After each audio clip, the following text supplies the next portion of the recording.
नमस्कार, आप देख रहे हैं न्यूज़ पीआर और मैं हूं आपके साथ रुचिका राज। प्लूरल्स पार्टी के राष्ट्रीय अध्यक्ष पुष्पम प्रिया चौधरी आज काफ़ी दिनों के बाद मीडिया से मुखातिब होती हुई नजर आई।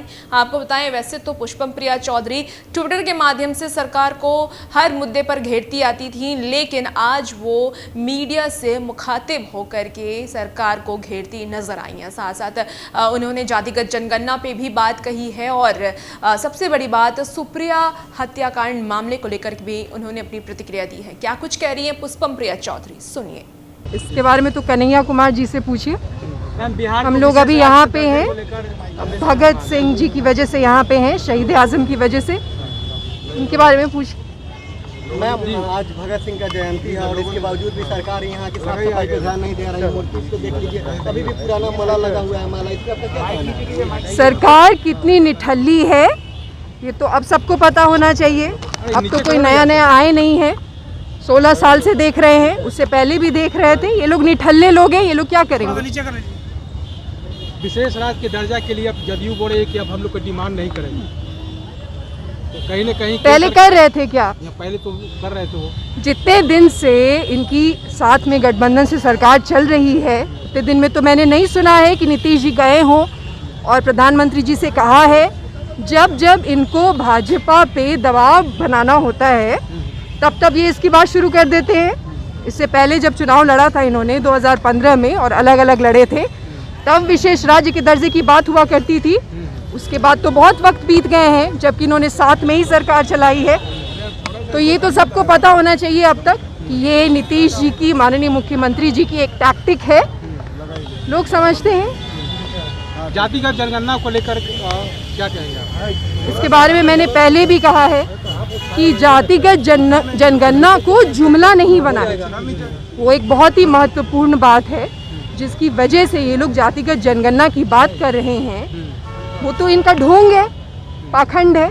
ये सिर्फ कास्ट पॉलिटिक्स करते आए हैं। इन्होंने सोशियो इकोनॉमिक गणना पे आज तक किसी भी तरीके का ध्यान नहीं दिया है। नीतीश जी तो खुद ही गए थे मिलने के लिए प्रधानमंत्री जी से, तो प्रधानमंत्री जी पर जब वो इतना भी दबाव नहीं बना सकते कि राज्य से संबंधित अगर वो कोई बात करते हैं और वो वहाँ से रिजेक्ट हो जाती है, तब तो हमें नया लीडर चुनने की ज़रूरत है जो दबाव बना सके। मैम, सुप्रिया हत्याकांड की जांच कहाँ तक पहुँची? इंतज़ार ही हो रहा है अभी तक। चार्जशीट के लिए जो एविडेंस इकट्ठा करने हैं वो कहा गया है कि 1 महीने का उन्हें मोहलत दिया जाए, तो हमने दिया है। लेकिन मैं आप लोगों से ये कहना चाहूँगी कि हमारे यहाँ ये आदत रही है बिहार में कि जब कोई एक लड़की जो कि बहुत ही नॉर्मल परिवेश से आती है, या एक बच्चा या एक पुरुष या एक मौत जो हो जाती है, उसको बहुत ज़्यादा तवज्जो नहीं दिया जाता है। इसको बदलने की ज़रूरत है, हम सभी को बदलने की ज़रूरत है। एक व्यक्ति भी अगर मौत हो जाए, एक व्यक्ति की भी, तो सबको उसी बुलंदी से आवाज़ उठाने की ज़रूरत है। लेकिन यहाँ पे तो खबरें वही बनती हैं जो कि पटना में होता है। बिहार पटना नहीं है, बिहार पटना के बाहर भी है। और जो उस तरफ की जो खबरें हैं जहाँ असली लोग रहते हैं, उनकी खबरों को ज़ोर शोर से हम भी उठा रहे हैं, हम भी मांग कर रहे हैं और आप लोगों को भी मांग करनी चाहिए। मैम, आज के परिदृश्य में भगत सिंह कितना ज़रूरत है? भगत सिंह तो एक ही हैं और आज तो भगत सिंह की सबसे ज़्यादा ज़रूरत है। हमारे देश के लिए, इसी भारत के लिए उन्होंने 23 साल की उम्र में अपनी जान दे दी, क्योंकि उनको लगा कि एक मैसेज जाएगा लोगों में। आज तक वो मैसेज नहीं गया है। आज तक लोगों में ये मैसेज नहीं गया है कि क्रांतिकारी का मतलब क्या होता है, असली कम्युनिज्म का मतलब क्या होता है। कम्युनिज्म तो बहुत ही कंट्रोवर्शियल सब्जेक्ट है और आज देश में कम्युनिज्म का हाल देख लीजिए।